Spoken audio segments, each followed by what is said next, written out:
빌립보서 2장 1절에서 빌립보서 2장 1절에서 319쪽.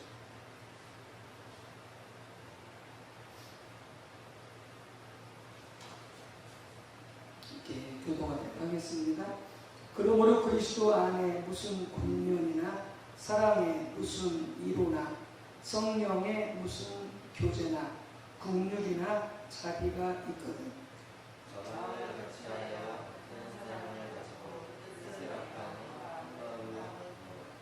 아무 일이든지 다툼이나 허영으로 하지 말고 오직 겸손한 마음으로 각각 자기보다 남을 낮게 여기고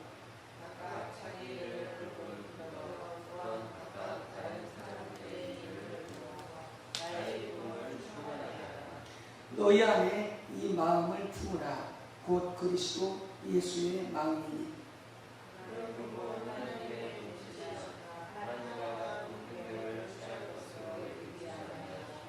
오히려 자기를 비워 종의 형체를 가지사 사람들과 같이 되셨고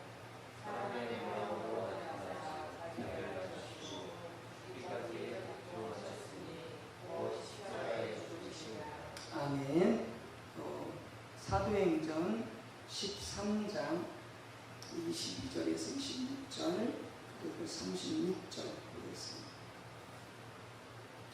사도행전 13장 22절에서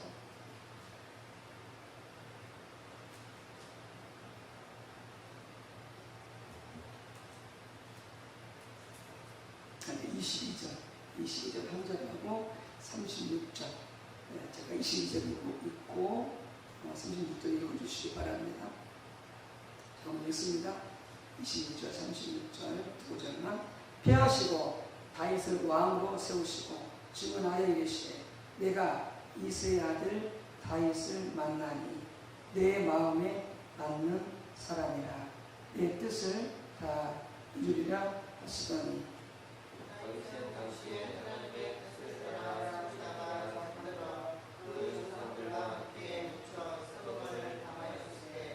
아멘. 또 시편 27편 4절 시편 27편 4절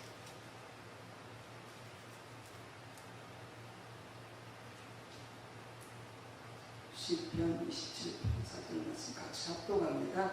내가 여호와께 바라는 한 가지 일 그것을 구하리니 곧 내가 내 평생에 여호와의 집에 살면서 여호와의 아름다움을 바라보며 그의 성전에서 사모하는 그것이다. 아멘. 네. 성령님 환영하도록 하겠습니다. 성령님 환영합니다. 성령님 감사합니다. 성령으로 충만케 하옵소서. 아멘. 너희 안에 이 마음을 품으라. 곧 예수의 마음이니. 그래서 우리가 예수님의 마음을 품어야 할 것을 말씀하고 있습니다. 사도행전에서는 좀 표현은 다르지만 같은 내용이죠. 예수님을 빌립보에서 사도 바울은 예수님을 내세우면서 예수님의 마음을 품으라 이렇게 우리로 하여금 말씀하고 있고요. 사도행전 13장 22절에서는 하나님이 다윗을 바라보시고 이렇게 말씀하시죠. 내가 이새의 아들 다윗을 만나니 내 마음에 맞는 사람이다. 이걸 보면 다윗은 바로 하나님의 마음을 품었던 자인 것을 볼 수가 있습니다. 하나님의 마음을 품었던 자. 그러면서 하나님을 품었던 다윗을 통해서 내 뜻을 다 이루리라 이렇게 말씀하고 있죠.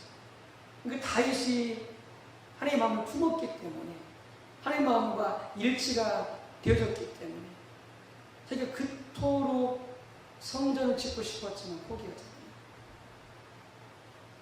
그래서 정말 그 성전을 짓기 위해서 모든 귀중한 것들을 하나님 앞에 다 바치고, 그리고 그 모든 귀중한 물자들을 모으고 또 모았는데, 그게 하나님의 뜻이 아닌 것은 아니고 다윗은 내려놓았어요.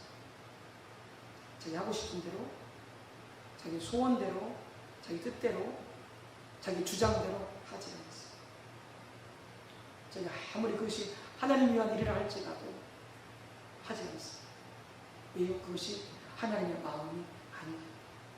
하나님의 마음이 아니에요. 그러니까 예수의 마음을 품을 수 있다고 하는 것은, 하나님의 마음을 품을 수 있다고 하는 것은 우리 신앙생활에 있어서 핵심이 얼마나 중요한지.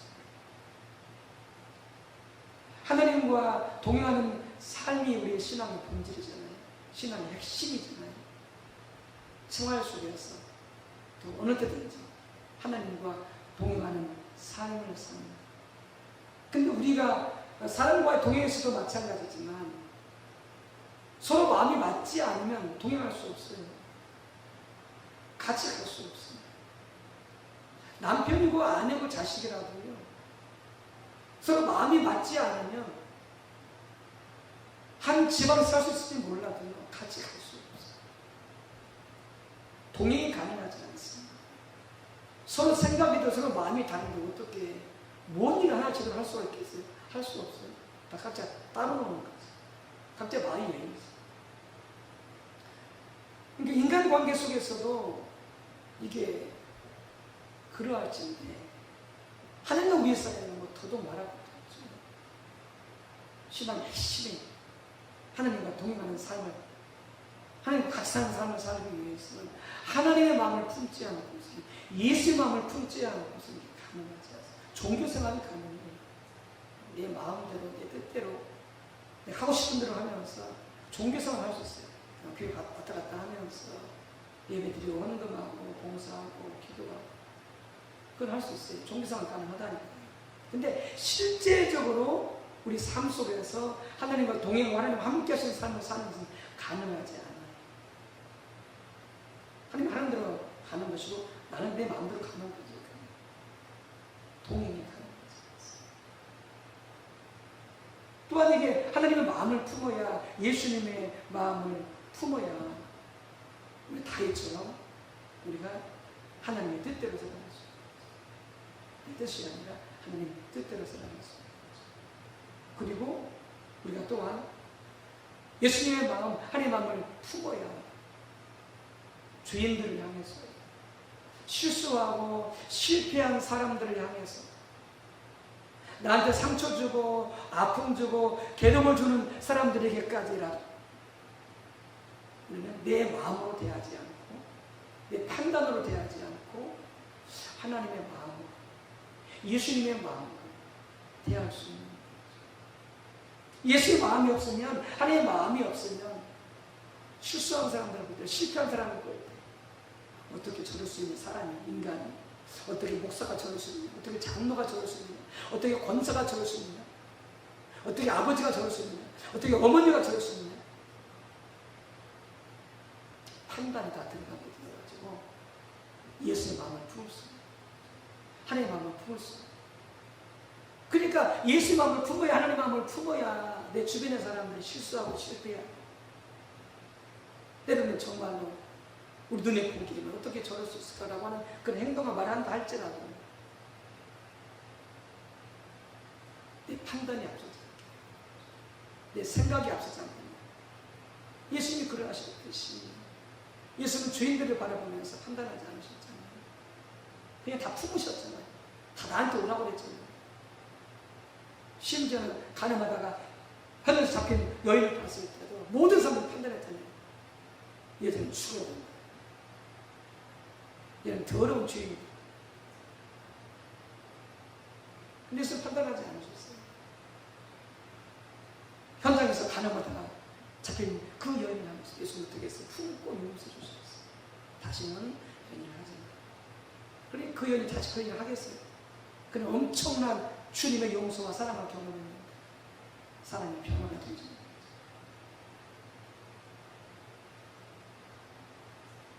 그래서 오늘 본문에서 사도 바울이 권면하잖아요. 빌립보서 2장에서 이렇게 말하잖아요. 무슨 권면이나 무슨 이로나 성령의 무슨 교제나 국률이나 자기가 있거든. 너희는 마음을 같이 하고 같은 사랑을 가지고 뜻을 합하여 한 마음을 품어. 이게 하나님의 마음. 다투는 허용으로 하지. 시기와 경쟁으로 하지. 사람과 불쌍히 여기는 마음을 갖게. 서로. 그래서 뭐라고 말씀하십니까? 이 선들에 아무 일이든지 다툼이나 허용으로 하지 마. 허용으로 하지 마. 겸손한 마음으로 항상 나보다 남을 높이고 남을 존중히 여기고 남을 귀하게 여기고 이게 하나님, 이게 주님 마음이십니다. 그래야 가정이 하나 되는 거죠. 부부가 하나 될 수 있습니다. 부모 자식이 하나 될 수 있습니다. 그래야 교회가 하나가 될 수 있습니다. 목사나 장로나 권사나 안수집사나 집사나 성도나 직분이 없는 자나 우리 모두가 다 하나 될 수 있는 이런 마음을 가지고 있어. 하나 될 수 있습니다. 잘난체하고 경력 따지고 내가 몇 년 이 교회 다녔고 내가 이 교회 목사고 이 교회 장로고 그럼 왜 어떻게 하나 될 수 있어? 하나 못 돼요. 누구는 대접받고 누구는 대접받지 않고 누구는 대접만 받고 누구는 대접만 해야 돼. 그러면 그게 어떻게 하나 되겠어? 하나 안 돼요. 그 앞에서 웃고 그 앞에서는 우리는 하나라고 형제라고 말할지 모르지만 절대 하나가 될 수가 없어요. 그럼 끝난 거죠. 거기 뭐가 역사겠어요? 맨 사단만 역사합니다. 마귀만 역사합니다. 서로 치고받고 경쟁, 장난쳐, 헐뜯고 남 죽이려고 했어요. 소외시키려고 했어요. 교회가 사회보다 못합니다.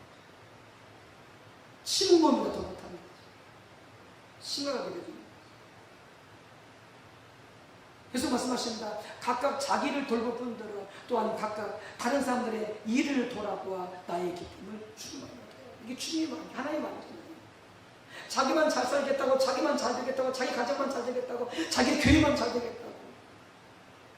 다른 교회는 소홀히 하고, 다른 가정은 소홀히 하고, 다른 성도는 소홀히 하고, 다른 사람들은 소홀히 하고, 내 목 챙기고 내 욕심 부리고 나를 위해서는 피터지게 싸우고 막 하나만 더 챙기기 위해서 막 그렇게 막 혈안이 되어가지고 이게 주님의 마음이 아니겠어요? 이게 사탄의 마음이잖아요. 이게 마귀의 마음이잖아요. 주님은 다 내어주셨잖아요. 남을 사랑하기 위해서, 남을 살리기 위해서, 남을 축복하기 위해서 다 하나님께 내어주시잖아요. 예수님 다 내어주시죠. 모든 것을. 그리고 그리스도 거기가 하나가 되죠. 이게 하나님의 마음, 이게 예수님의 마음. 그러면서 말씀한 사도 바울이 너희는 이 마음을 곧 그리스도 예수의 마음. 이 마음이 없으면 가정이 세워지지 않습니다. 절대 세워질 수 없어요. 가정에서 같이 생활을 할 수 있어요. 부부나 자식이나 생활 같이 할 수 있어. 근데 그 안에서 다 치고하고 싸우고 미워하고 원망하고 다투고 시기하고 비판하고 질투하고 가정이 천국이 될 수가 없는 가정도 마찬가지고 교회도 마찬가지고. 그래서 우리는 반드시 이 마음을 품어야 돼요. 이 마음을 품어야 돼요. 반드시 우리가 건강한 신앙생활, 하나님이 원하시는 신앙생활 하려면 개인 회복, 가정 회복, 교회 회복이 일어나려면 이 마음을 품어야 돼요. 이 마음을 품어야 돼요. 여러분 이 마음이 어떤 마음이에요? 예수님의 마음이 곧 하나님의 마음.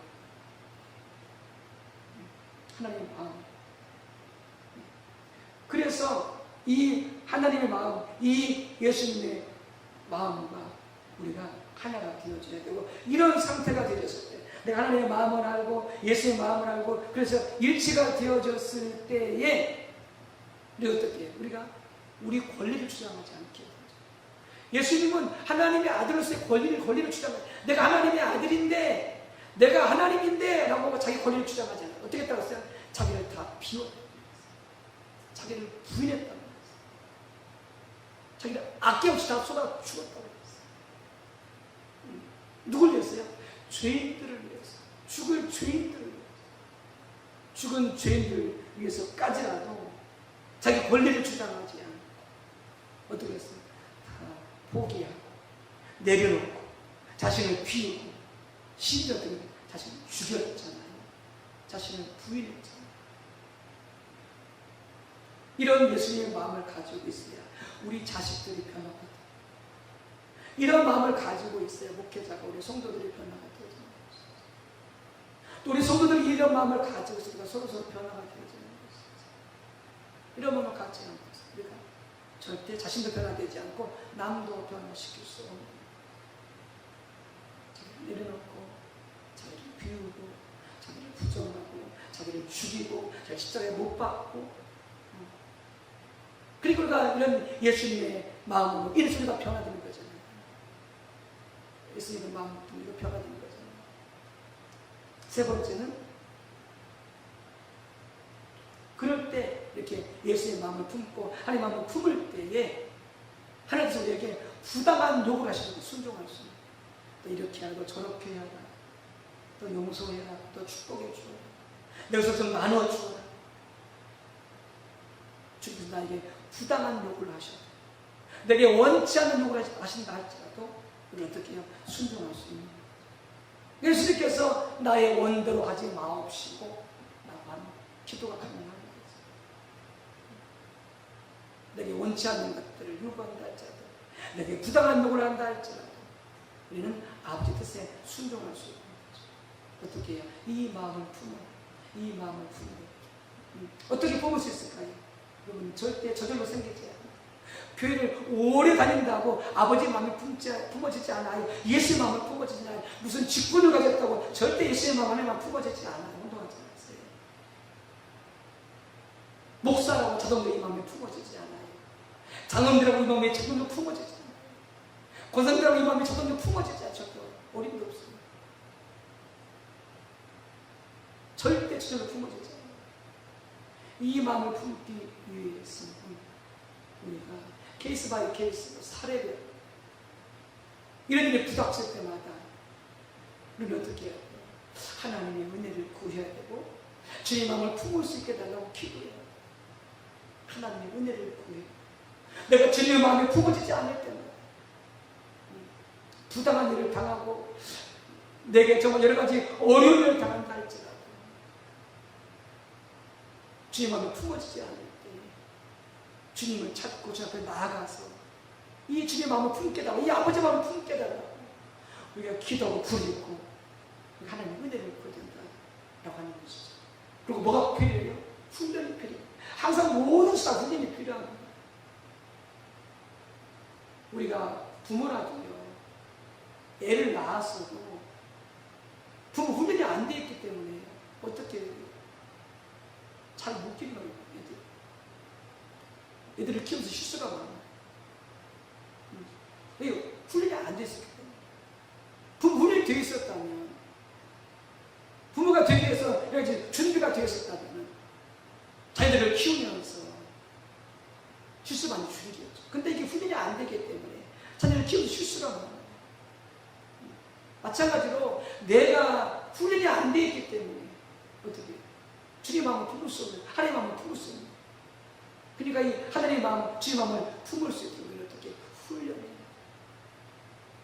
주님이 이런 때는 어떻게 하실지, 주님이 저런 때는 어떻게 하실지 말씀을 보면서 지혜를 얻기도 하고, 또 안다고 품어지지 않기 때문에 그 마음을 품게 해달라고 기도하고 하나님을 찾고, 그런 과정을 통해서 또 실패하고 또 실패하겠지만 또 그래도 계속 하나님의 마음을 품을 수 있도록, 예수 마음을 품을 수 있도록 그렇게 해 나갈 때에 우리가 그렇게 주님의 마음을 가운데 보실 수 있는 것이죠. 이렇게 다윗이 하나님 말씀하셨죠. 이는 내 마음에 맞는 사람이다. 다윗은 내 마음과 일치가 되는 사람이다. 내 마음과 맞는 사람이다. 다윗이 하나님의 마음을 품었잖아요. 근데 다윗이 저러던 게 아니었거든요. 다윗이 고난이 많았잖아요. 쫓겨다니고, 어렸을 때부터 가정에서 천대받고, 그래서 존중받지 못하고 사랑받지 못하고, 가정에서도 실형제가 있잖아요. 거기서 죄되어 있어. 그렇지만 다윗은 어떻게 했어요? 늘 하나님을 찾고 하나님을 예배하고 하나님 마음을 알기를 원하고 하나님의 뜻을 알기를 원하고 다윗은 죽었잖아요. 그게 평생에 한 가지 소원이었잖아요. 그러니까 다윗이 어떻게 해요? 하나님의 마음을 알아갈 수 있는 거예요. 그 마음을 알기를 원했기 때문에 하나님의 마음이 어떤 것인지를 알기를 늘 원했기 때문에 그래서 실패하기도 하지만 큰 죄를 짓게 됐지만 또 다시 그 자를 달려가서 회개하고 다시 하나님 마음을 품을 수 있게 달라고 기도하고 그러니까 다시 어떻게 했어요? 바세바와 간음하고 그렇게 넘어졌지만 엄청난 죄를 지었지만 그것이 하나님의 마음이 아니고 자기 욕심이었기 때문에 회개하고 그다음에 어떻게 그 다음에 다윗이 여자를 가까이 하잖아요. 여자를 가까이 하잖아요. 그의 노년 신하들이 다윗을 위해서 아주 젊은 여자아이를 갖다가 다윗에게 보내줘요. 동침하게. 그래서 동침하잖아요.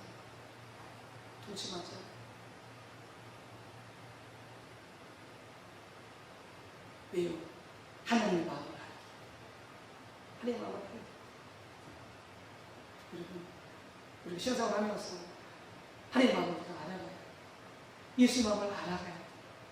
그래야 우리가 가정에서 한몫을 이룰 수 있어요. 우리 교회 안에서도 한몫을 이룰 수 있어요.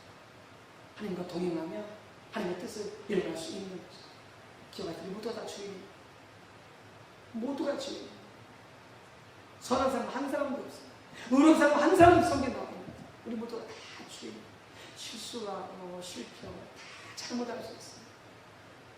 그럴 때마다 우리가 손을 하면서 너 왜 그래?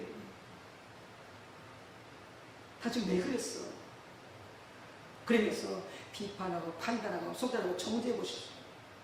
우리는 아무도 세워질 수 없어요. 실수했지만 사랑을 허물로 덮어줘.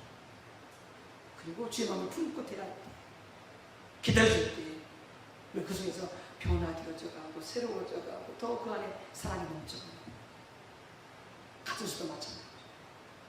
우리가 하나님의 마음, 주의 마음을 품고 달려갈 수 있게 되어지기 바라면 잘 안 될 거예요. 안 되지. 우리 그렇게 살아오지 않았기 때문에. 그렇게 살아왔던 사람은 될 수 있어요. 그렇게 살아오지 않았어. 그러면 안 돼요. 그러나 안 돼도 이 마음을 품기 위해서 계속 기도하고 은혜를 구하고 말씀을 연구하고 그리고 주의 마음을 풀달라고 부르죠. 그런 과정을 통해서 잘 안 되겠지만 조금씩 주를 믿습니다. 그런 은혜가 가정 넘치시기를 우리 교회 넘치게 해주시고 한국 교회